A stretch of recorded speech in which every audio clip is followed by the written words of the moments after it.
بالله من الشيطان الرجيم.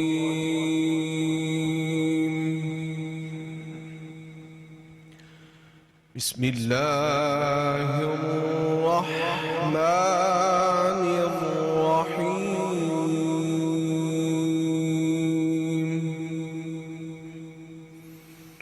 ويل للمطففين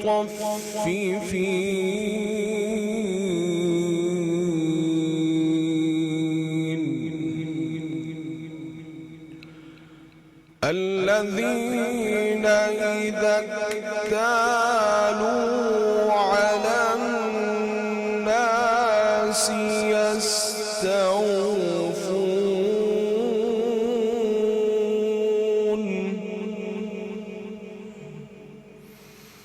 وإذا قالوهم أو وزنوهم يخسرون. ألا يظن أولئك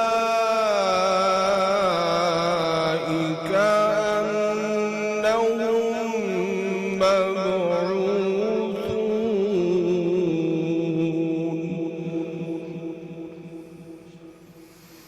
ليوم عظيم.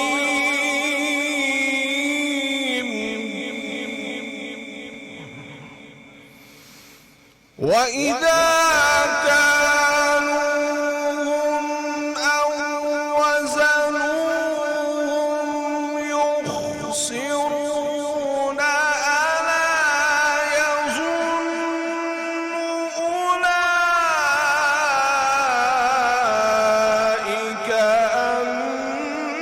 أنهم مبعوثون ليوم عظيم.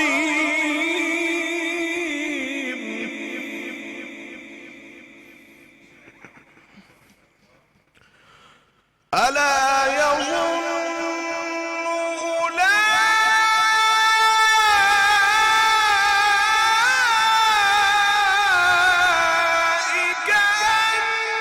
أنهم مبعوثون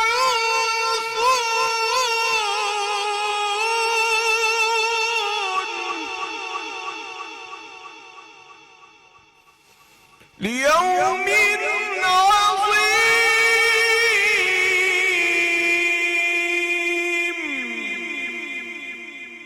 يوم يقوم الناس لرب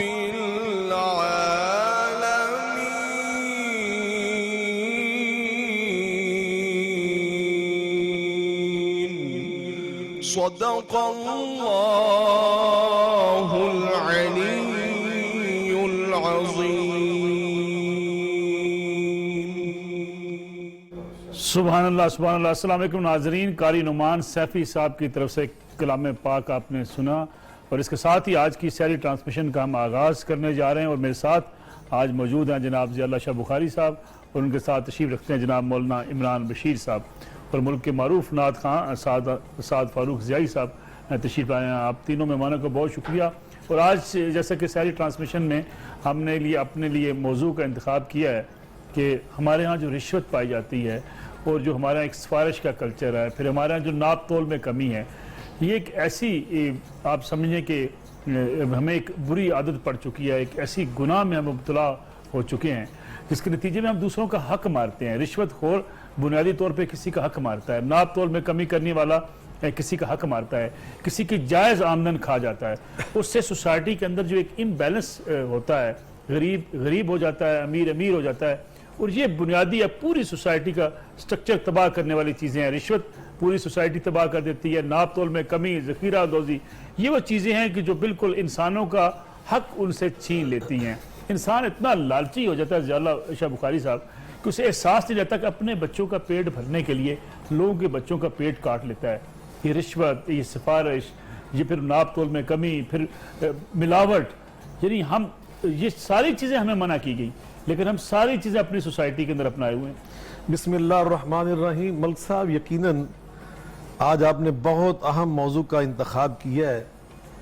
رزق حرام جو ہے نا، اس کے ہم نقصانات پہ غور نہیں کرتے.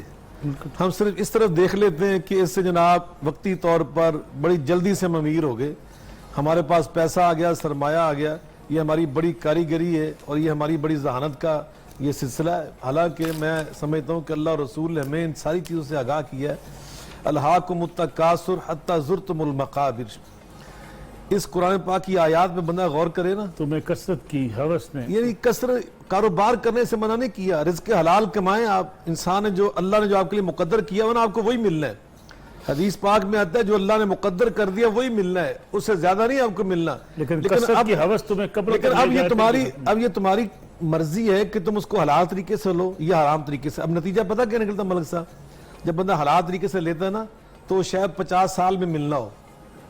جب آپ اس کو حرام طریقے سے پکڑ دے رہے تو شاید آپ 20 سال میں وہ اکٹھا کر لیں، تو پھر اگلے 30 سال اللہ تعالیٰ اس پہ کانٹا پھیر دیتا ہے اور بندے کی زندگی سے وہ 30 سال ختم ہو جاتے ہیں. اللہ.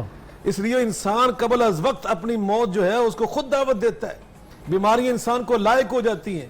اس لیے نبی پاک صلی اللہ علیہ وسلم فرمایا خمس بخمس، 5 کام ایسے برے ہیں کہ ان کے نتیجے ساتھ ہی 5 اس کے مل جاتے ہیں. ان صحابہ نے پوچھا اللہ کے رسول یہ کیا؟ آپ نے فرمایا خمس بخمس کہ 5 چیزوں کے نتائج 5 فوراً مل جاتے ہیں. تو آپ نے وہ 5 چیزیں بیان کی اور میں سچی بات آج سوچ رہا ہوں ملک صاحب ان میں سے ایک تو ہم اپنی آنکھوں سے روزانہ دیکھ رہے ہیں. آقا فرماتے ہیں وہ 5 آپ بیان نہیں کر سکتا قلت کے پیش نظر. فرمایا ما ظہرت الفاحشۃ فی قوم، جس قوم میں فحاشی پھیل جائے نا، فرمایا ان میں الا فشل الموت، وہاں موت بھی فوراً ہی پھیل جاتی. جنازے روزانہ پھر سینکڑوں کے حساب سے اٹھائے جاتے ہیں. پھر میڈیا بڑا ہوتا ہے جناب آج اتنے مر گئے، آج اتنے مر گئے. کوئی غور نہیں کرتا کہ یہ بے حیائی اور فحاشی کا رزلٹ نکلا ہوگا ہماری قوم کے اندر. اور نبی پاک نے 14 سال پہلے ہمیں منع کی کہ ان چیزوں سے بچ جاؤ. اور ایک فرمایا کہ جس قوم میں ناب تول میں کمی آ جائے، ڈنڈی مارنے کا رواج پیدا ہو جائے نا، وہاں کیا ہوتا ہے؟ نبی پاک صلی اللہ علیہ وسلم نے اتنے سال پہلے فرمایا وہاں 3 چیزیں ضرور ہوتی ہیں. الا اخذ بالسنین وشدت المعون وجور السلطان. ان کی انتظامیہ ظالم ہو جاتی ہے. بالکل. اللہ اکبر. اور فرمایا ان کی معیشت میں اللہ برکت اٹھا لیتا ہے اور نباتات جو فصلیں پیدا ہوتی ہیں نا ان میں کمی آ جاتی ہے. یہ اللہ تعالیٰ نے ساری چیزیں نبی پاک کے ذریعے ہمیں پہلے بیان کر دی. ویل للمطففین. ابھی سیفی صاحب تلاوت کر رہے تھے نا، ان آیات میں اللہ نے کیا فرمایا؟ ویل للمطففین الذین اذا اکتالوا علی الناس یستوفون واذا کالوہم او وزنوہم یخسرون الا یظن اولئک انہم مبعوثون لیوم عظیم یوم یقوم الناس لرب العالمین. یہ سمجھتے ہیں بڑے کاریگر ہیں متففین جو ہیں، کم تولنے والے، کم ناپنے والے، دوسروں کے حقوق رشوت کے ذریعے دوسروں کے حقوق پہ قبضہ کرنے والے. ہمارا بیٹا فرسٹ نہیں آ رہا، رشوت دے کے ہم نے اس کے نمبر زیادہ. کیا یار ملک صاحب کہاں پہنچ گئے؟ اللہ کی قسم ہم نے تعلیم کا شعبہ بھی نہ چھوڑا، وہاں ہم نے یہ ظلم و ستم کی چکی چلا دی. ہم نے اپنے بچوں کے حق چھین لیے. کیسی ظالم قوم بن گئے. تو اللہ قرآن میں فرماتے ویل ان میں اللہ ہو کے کہہ رہا ہوں ان لوگوں کو برکت شرکت نہیں ملنی، ہلاکت ہی ہلاکت ان کے لیے، بربادی بربادی. یہ جو پہلے نمبر پہ آئے گا، جو پہلے نمبر پہ نہیں تھا، وہ بیچارہ زندگی میں کبھی برکت نہیں پا سکے گا. ہم اپنے بچوں کے لیے خود گڑے اپنے ہاتھوں سے کھودنے. تو اللہ قرآن میں فرما رہا ہے کہ ناقتل پورا کرو. اور فرمایا وَلَا تَأْكُلُوا أَمْوَالَكُمْ بَيْنَكُمْ بِالْبَاطِلِ وَتُدْلُوا بِهَا إِلَى الْحُكَّامِ لِتَأْكُلُوا فَرِيقًا مِّنْ أَمْوَالِ النَّاسِ. وہ اللہ سے ڈرو، ایک دوسرے کا مال چھین چھن کے کھا رہے ہو، قبضہ کر رہے ہو نجائز، رشوت کے ذریعے دوسروں کی جائیداد پہ قبضے جما رہے ہو. ظالموں اللہ سے ڈرو، ان کے نتائج بڑے برے ہیں، ان کے نتائج بڑے. پھر کہتے ہیں ہماری اولاد وہ جناب بڑی گستاخ ہوگی، بڑی بے ادب ہوگی، جب بنیادی غلطوں کی ہماری دعائیں قبول نہیں ہو رہی. وہ ایسی دعائیں تو اللہ بیت اللہ میں نہیں سنتا. حدیث پاک میں آتا ہے جب بندہ کہتا ہے نا حرام خور لبیک اللہم لبیک، احرام باندھا ہوا ہے، دوسرے حاجیوں کے اللہ جواب میں کہتا ہے لبیک و سعدیک، اور میرے بندے پھر آنا ہم نے قبول فرما لیا، پھر آنا ہم نے ویسے برکت بنا دی. حرام خور کہتا ہے لبیک اللہم لبیک، یہاں ظلم و ستم کی چکی چلا کے گیا، لوگوں کے پیسہ لوٹ کے پیسے اور نجائز منافع کما کر کے. اللہ جواب میں فرماتے ملک صاحب بڑے جلالت سے لا لبیک لکا ولا سعدیک، نہ تیرا آنا ہمیں پسند ہے، تیرا آنا ہمیں یہاں پہ ذرا بھی اچھا نہیں لگ رہا. فرمایا زادک حرام و ملبسک حرام و غذی بالحرام فانا یستجاب لک. بالکل ٹھیک. تیری تو ہر شاہی حرام کی طرح کوئی دعا عمران ارشد صاحب، ابھی ہم بات کریں جب کمائی کی، حلال کمائی حرام کمائی، ہم دیکھتے ہیں، مجھے یاد پڑتا ہے کہ ایک شوز کے حوالے سے ہم لکھا ہوتا تھا کہ 125 روپے 99 پیسے، موبائل سروس آئی اس میں لکھا 1 روپے 99 پیسے کی کال، یعنی ہم 2 روپے بھی لکھ رہے ہیں. یہ بھی دھوکہ ہی ہے نا کہ ہم لوگوں کو اٹریکٹ کرتے ہیں کہ 1 روپیہ اور اتنے پیسے، لیکن 1 پیسہ کم کر کے روپے تو 2 ہوتے ہیں. بسم اللہ الرحمن الرحیم. اصل میں ملک صاحب ہمیں ایک بہت بڑا دھوکہ لگ گیا. کثرت اور برکت کے درمیان فرق کرنا ہم نے چھوڑ دیا. کثرت اور برکت میں کیا فرق ہے، کاش کہ ہمیں یہ سمجھ میں آ جائے تو یہ جتنے بھی دھوکے، فراڈ مسائل چل رہے ہیں، جیسے آپ نے مثال بھی دی، ایسے 20 مثالیں ہیں، ساری ختم ہو جائیں. وہ ایک اللہ والے تھے کہ خواب میں بار بار دیکھ رہے ہیں گھر میں فقر و فاقہ چل رہا ہے، تو بار بار بتایا جا رہا ہے کہ فلاں جگہ آپ کو 1 درہم مل جائے گا، فلاں جگہ 100 درہم مل جائے گا. مختلف خوابیں آتی رہی تو خواب کے اندر ہی پوچھ رہے ہیں، کیونکہ دل دماغ میں جو چل رہا تھا وہی خوابوں میں بھی آتا ہے. خواب میں پوچھ رہے ہیں کیا اس میں برکت ہے؟ کہ برکت نہیں ہے. تو بیوی کہہ رہی ہے گھر میں فاقہ چل رہا ہے، آپ کو برکت کی پڑی ہوئی ہے. کرتے کرتے جب آخری دن بتایا گیا کہ فلاں جگہ صرف 1 درہم پڑا ہوا ہے، کہ اس میں برکت ہے؟ کہاں جی برکت ہے. جب جا کے اس کو لیا تو اس سے مچھلی خریدی، گھر لے کے گئے تو اس مچھلی کو جب کھولا گیا تو اندر سے وہ 2 ہیرے ایسے نایاب کہ دنیا میں اس کی مثال اس جوڑی کی نہیں تھی، اور پتہ نہیں کتنے خچر سونے کے بھر کے اللہ نے اس کی برکت سے ان کو عطا فرمایا.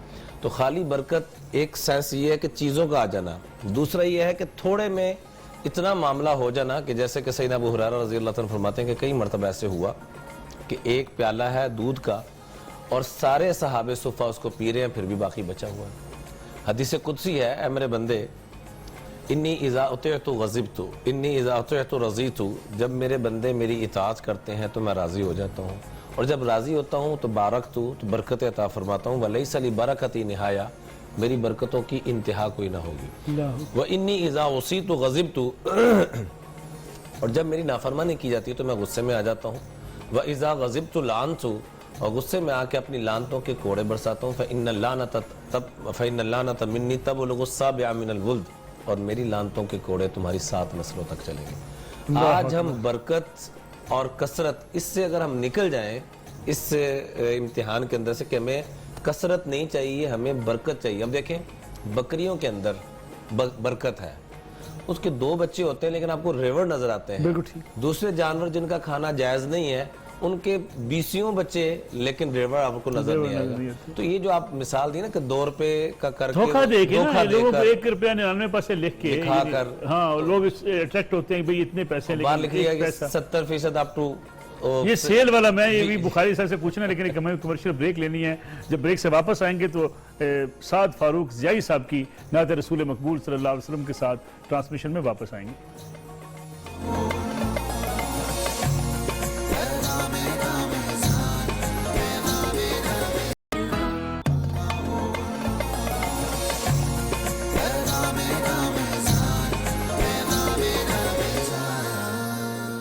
خوشبو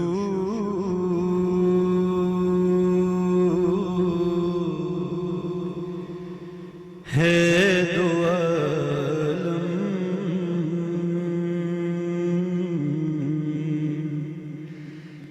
میں تیری اے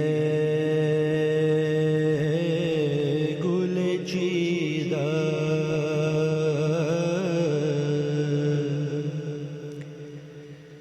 کس منہ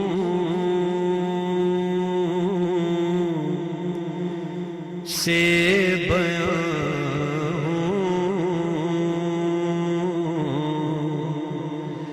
تیرے اوصاف حمیدہ کس منہ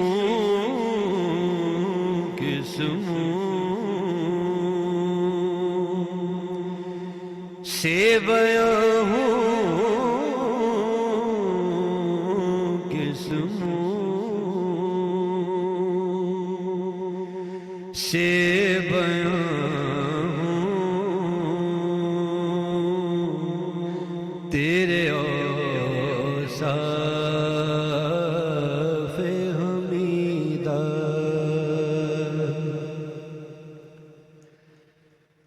تجھ سا کوئی آیا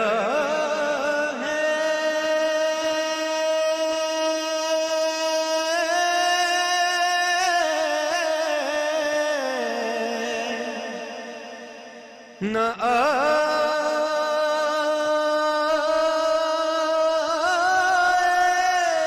آئے گا جہاں میں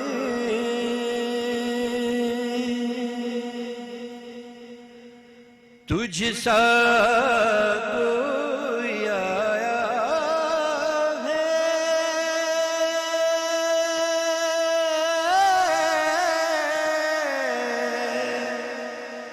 نہ آئے گا جہاں میں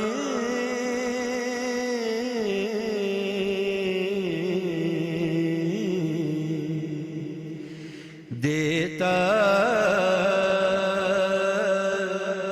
ہے گواہی یہی عالم کا جریدہ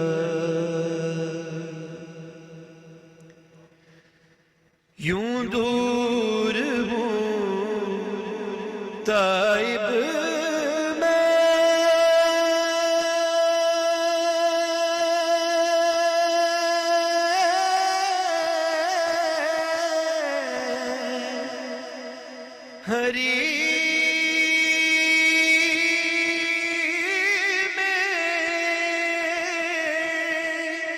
نبوی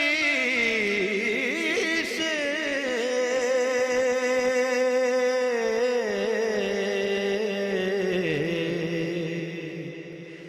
صحرا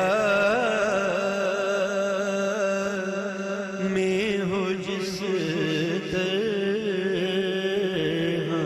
کوئی شاخ بریدہ خوشبو ہے دو عالم میں تیری اے گل چیدہ.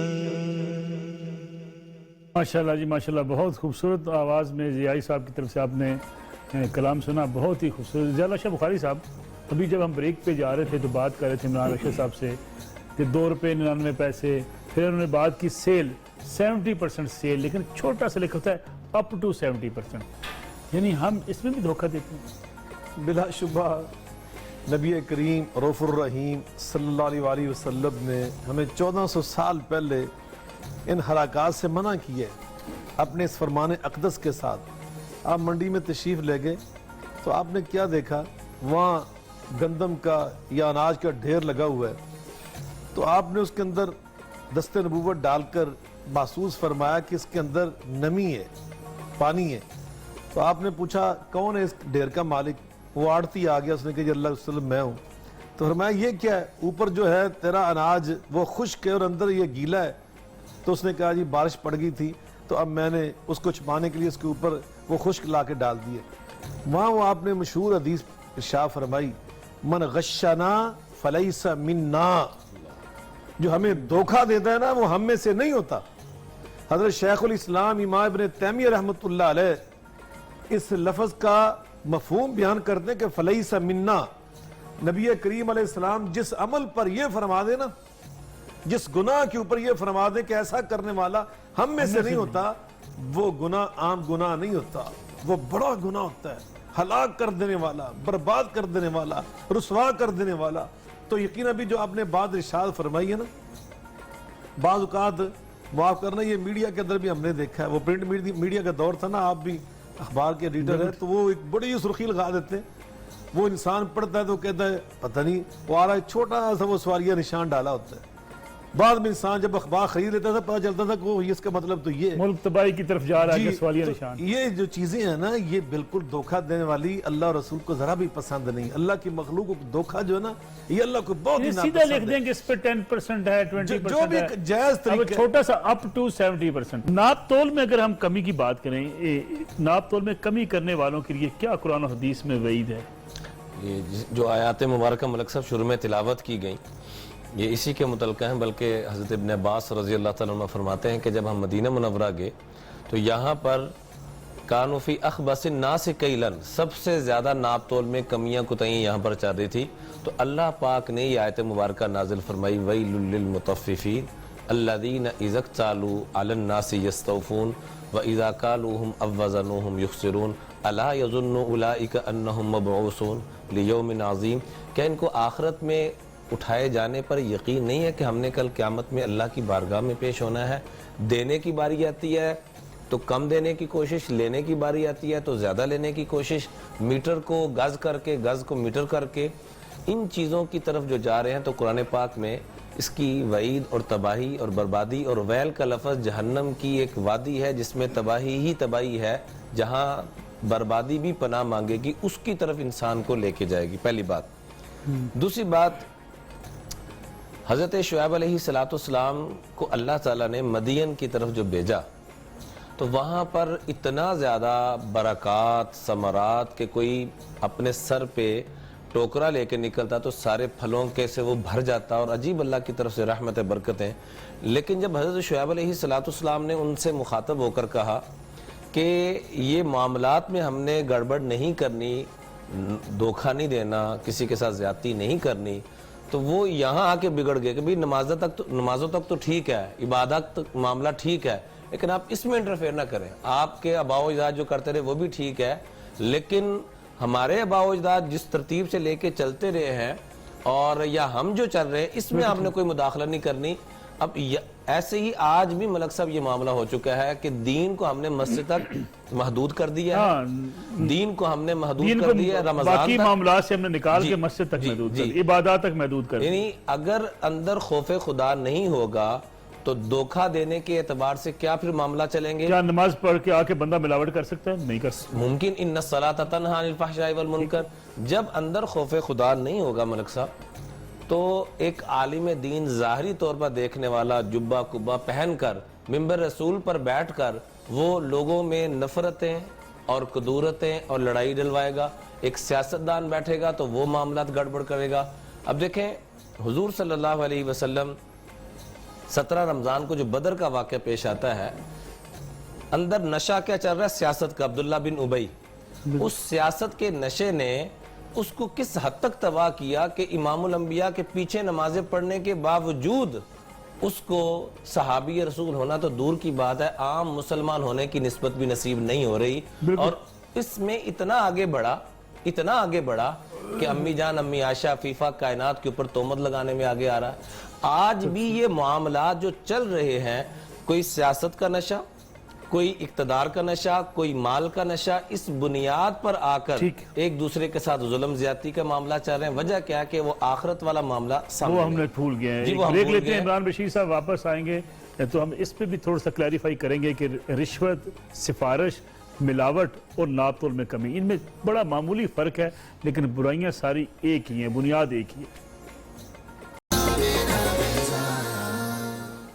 ساری ٹرانسمیشن میں ایک بار پھر خوش آمدید۔ ضیاء اللہ بخاری صاحب یہ بتائیے گا کہ رشوت، سفارش، ناپ تول میں کمی اور یہ ملاوٹ ملتی جلتی چیزیں ساری؟ ہم بات اصل میں یوں کہہ لیں کہ حرام رزق جو ہے نا، چاہے وہ رشوت کی شکل میں ہو، ناپ تول میں کمی کی شکل میں ہو، حق ہی مارا نا کسی کا، بالکل یہ ساری چیزیں ایسی ہیں، رشوت دے کے بھی حق مارا، ناپ تول میں کمی تب بھی حق مارا، اور ملاوٹ کی تب بھی کسی کا حق مارا، تب بھی کسی کا حق مارا۔ تو حرام جو رزق ہے نا اور حلال رزق، ان دونوں میں بڑا فرق ہے۔ نبی کریم علیہ الصلوۃ والسلام نے تو یہاں تک ارشاد فرمایا کہ بندہ حلال بھی جب لے نا، اپنا حق بھی لے، تو اس کے اندر بھی اس کو دوسروں کی نرمی اور آسانی پیدا کرنی چاہیے۔ من اخذہ باشراف نفسہ، میں قربان جو میرے آقا نے کیا فرمایا، من اخذہ بسخاوت نفسہ بورک لہ فیہ، جو بندہ اپنا رزق حلال اور اپنا حق لے رہا ہے نا جی، مثلا تنخواہ ہم نے لینی ہے، ہم گاڑی چلاتے ہیں وہ سواری نیچے اترنے لگی کرایہ دے رہی ہے, ڈاکٹر صاحب میں اپنی فیس لے رہے ہیں, وکیل صاحب میں اپنی فیس لے رہے ہیں, منافع جو ہے آپ کا, جو منافع لے رہے ہیں. مگر فرمایا جب وہ لیتا ہے نا بے سخاوت نفس سے ہی, وہ دینے والے کے پاس 10-20 روپے کم ہو گئے تو فرمایا وہ کہتا ہے کوئی بات نہیں جی, بے سخاوت نفس سے ہی, آسانی پیدا کرتا ہے. تو اللہ کے رسول فرماتے ہیں میں گارنٹی دیتا ہوں اللہ اس کو برکت عطا کرتا ہے. وَمَنْ أَخَذُ بِشَرَافِ نَفْسِهِ لَمْ يُبَارِكْ لَهُ فِيهِ, اگر وہ اپنا حق لیتے ہوئے بھی, رزق حلال لیتے ہوئے بھی سختی کرتا ہے نا کہ نہیں بالکل نہیں, تو فرمایا پھر وہ بھی سن لے. حرام تو خیر بہت دور کی بات ملک صاحب, حلال اپنا حق لینے والا بھی جب سختی کرتا ہے نا تو نبی پاک فرماتے ہیں وہ اللہ کی طرف سے برکت سے محروم ہو جاتا ہے. تو جب ہم رزق حلال لیتے ہوئے, اپنا حق لیتے ہوئے ہم سختی کرنے کا جواز نہیں رکھتے, وہاں نرمی کرنے کا ہمیں سبق دیا جا رہا ہے, برکت کا پیغام دیا جا رہا ہے, تو حرام کمانے والا, حرام لے کے اپنے گھر میں آنے والا, وہ یاد رکھے وہ بہت ساری بیماریاں لے کے آ رہا ہے, وہ بہت سارے مسائل اپنے گھر میں خود اپنے ہاتھوں سے لے کے آ رہا ہے. وہ یاد رکھے نبی پاک علیہ السلام نے کیا فرمایا. میں حیران ہوا, میں ایک کتاب پڑھ رہا تھا شیخ الازہر کی, انہوں نے خوبصورت بات لکھی. انہوں نے کہا ملک صاحب انسان زندگی میں جو کچھ کھانا نا اللہ نے تولے اور ماشے رتی کے حساب سے لکھا ہوا ہے. اللہ زندگی میں ہم کئی دفعہ دیکھتے ہیں نا, ایک موقع آتا ہے کہ انسان زندگی میں جو نمک کھانا ہوتا ہے نا وہ تیزی سے کھا لیتا ہے, پہلے وقت آتا ہے بلڈ پریشر ہو گیا, ڈاکٹر کہتا نہیں بس شوگر کھا لی زیادہ, تو اب 50 سال زندگی باقی 30 سال اللہ روک دیتا کہ نہیں شوگر ہوگی, اب ایسے شوگر نہیں کھانا. اور یہ لکھا ہوتا ہے بھوسا کھانا ایسے زندگی میں, تو بعض کا زندگی میں وہ آٹا ہی نہیں کھاتے, لیکن ایک وقت آتا ہے وہ ڈاکٹر کہتا ہے تمہیں بریڈ وہ کھانا ہے, اب چوکر اب وہ کھانی چوکر ہے, کھانا فلاں کھانا. اب تو چپاتی یہ جب مسالہ. سارا اللہ نے لکھا ہوا نا تو ہمیں اللہ پر اعتماد کرنا چاہیے. جو اللہ ایستا ایستا دے رہا نا, ایستا ایستا, وہ ہمارے اردو میں کہتے ہیں جو پکڑنا سہج سہج وہ میٹھا ہوتا ہے, جو سہج سہج ملتا ہے ایستا ایستا رزق, اس میں خیر و برکت ہوتی ہے. ٹھیک ہو گیا. عمران بشیر صاحب, یعنی ہم کرپشن کی اگر ہم بات کرتے ہیں تو آج تو سچی بات ہے رشوت اتنی عام ہو چکی ہے. ایک زمانے میں ہوتا تھا رشوت لینا جس کا کام ذلیل کمینہ اس کا نام, یعنی اب تو شاید لوگ معزز بن گئے ہیں. اللہ کے محبوب صلی اللہ علیہ وآلہ وسلم نے فرمایا الراشی والمرتشی کلاہما فی النار, رشوت لینے دینے والا دونوں ہی اللہ کی رحمتوں سے دور ہیں. مسئلہ یہ حضرت کہ اس میں حضرت ایک لفظ اور ڈال لے کہ حدیث میں آتا ہے ورائش, ایک تو یہ مشہور حدیث ہے ورائش کہتے ہیں مڈل مین, جو سودا بازی کرواتا ہے دونوں, ہم کہتے ہیں دلال ہوتا ہے, ہم کہتے ہیں کمیشن, وہ کمیشن اس کا, وہ جو درمیان میں نا دونوں کے درمیان وہ آگے واسطہ بنتا ہے, سیٹنگیں کر رہا ہے جو. آقا نے فرمایا الرائش, یہ بھی لانتی ہے, یہ بھی ملعون لیکن بخاری صاحب اور عمران صاحب آپ سے دونوں سے چاہوں گا بڑا مختصر یہ بتا دیجیے گا, رشوت آپ کے اوپر اگر جبر کے طور پہ لگا دی جائے, مطلب آپ کا کام ہی نہیں ہوتا غریب آدمی کا, تو کیا کرے؟ وہ بیچارہ فمنستر غیر باغ ولا عاد فلا اثم علیہ, وہ بیچارہ مجبور ہو گیا, اپنا حق اس نے لینا ہے, وہ رشوت یہ بغیر حاصل نہیں کر سکتا. اس کا مجھے پکڑ نہیں ہوگی, اس کو پکڑنے ویسے جیسے کسی جانور کو ہڈی ڈالنے, جیسے آج کا ہمارا معاشرہ ہے, جی جیسے غریب آدمی کی فائل آگے نہیں چلتی. جب بالکل وہ کہتے ہیں فائل کو پہیے لگاؤ. ٹیلی ویژن چینلز پہ بڑے بڑے لوگ انٹرویوز دیتے ہوئے کہتے ہیں, اب دیکھیں گورنر بلوچستان یعنی وہ انٹرویو دے رہا ہے سابق گورنر, وہ کہتا ہے اس ملک میں رشوت کے بغیر کام نہیں ہوتا. اب دیکھیں حضرت گزارش یہ ہے کہ یہ دو طریقے ہیں کہ دینے والا ہے کہ لینے والا. اب ان دونوں میں بھی تھوڑی سی وضاحت میں یہ کرنا چاہوں گا کہ ایک ایماندار بیٹھا ہوا ہے اور کام روک کے بیٹھا ہوا ہے, ٹھیک ہے, یہ بڑا ظالم ہے, یہ بڑا ظالم ہے کہ کام کر ہی نہیں رہا, سستیاں کر رہا ہے, غفلتیں کر رہا ہے. دوسرا رشوت لے کے کر رہا ہے, یہ بھی ظالم, یہ بھی اللہ کی لعنت ہی لے رہا ہے, لیکن یہ کام کر رہا ہے قدر اس سے کچھ بہتر ہے. بالکل ٹھیک. دونوں تباہی کی طرف ہی جا رہے ہیں, نمبر ایک. نمبر دو وہ بھی حرام کر رہا ہے, وہ بھی حرام کر رہا ہے, یہ بھی حرام کر رہا اس کی ہے. ڈیوٹی تنخواہ لے رہا ہے کہ لوگوں کے کام کرے, کر نہیں رہا, نواب بنا ہوا, کام نہیں کر رہا, روک رہا ہے, تو وہ بھی حرام. فائلیں روکی اس لیے جاتی ہیں کہ لوگ کچھ مال لگائے تب فائل نکال. جی وہ کہتے ہی اس لیے کہ بھئی رشوت کیسے پیدا ہوتی ہے, لوگوں کا کام روکنا شروع کر دو, آپ ہی دین کو مجبور ہوں. کہتے ہیں بڑا دیانتدار افسر کام نہیں کرتا, صرف فائلیں روکنے واسطے دیانتداری شو کرتا. اور دوسرا یہ جو ہم ہدیے کے طور پہ کہتے ہیں نا, تو میں یہ عرض کرتا ہوں کہ جو بھی کسی سرکاری عہدے پر ہو یا کسی نسبت پر, اس کا ہدیہ لینا بھی رشوت کے کھاتے میں آتا ہے. اگر اس کو اس لیے پیسے دیے جائیں کہ میں نے اپنے اس سے کام کروانا تو رشوت کی ایک دفعہ ہمارے ایک دوست کہنے لگے منسٹر تھے, کہنے لگے مدینے پاک تو کھجوران تے پھر میں کہ ہے تے مدینے دینے پر تاڑے واسے کوفے دیاں نے, وہ بھی نہیں لینی ہے. ایک بریک نہ لے لیں, ایک چھوٹی سی کمرشل بریک لیتے ہیں, واپس آئیں گے اور نعت رسول مقبول صلی اللہ علیہ وسلم سنیں گے سعد ضیائی صاحب سے, اور اس کے ساتھ ساتھ معاشرے کی اس برائی کے بارے میں بڑا جو واضح احکامات کے باوجود ہم الجھتے چلے جا رہے ہیں، اس کے اندر دبتے چلے جا رہے ہیں. اس سے ہم کتنے غریب لوگوں کو حق مار رہے ہیں. اور جو غربت بڑھ رہی ہے اس کی بنیادی وجہ یہ ہے کہ ہم ناپ تول میں کمی کرتے ہیں، ملاوٹ کرتے ہیں، رشوت لیتے ہیں، اور یہ استحصالی نظام کو جنم دیتی ہے.